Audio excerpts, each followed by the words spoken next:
วัสดีทุกคน ว่าไงนะอันนี้จะขึ้นพี่ป .2 แล้วนะ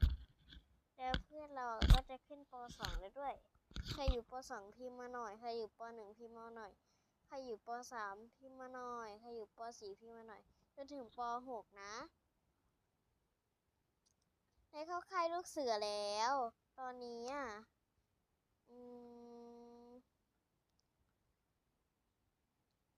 เดี๋ยวนะแต่โทรศัพท์จะหลุดมือไปก่อนนะมาเจอกันแค่นี้แหละคลิปสลามก็ได้จบแล้วนะแต่อาจจะมีบางครั้งที่บอกกับตอนเล่นสลามว่าจะไม่เปิดหน้าแล้วนะใช่แต่อันนี้คือโทรศัพท์รถมืออันนี้คือครั้งสุดท้ายที่จะไม่เปิดหน้าแล้ว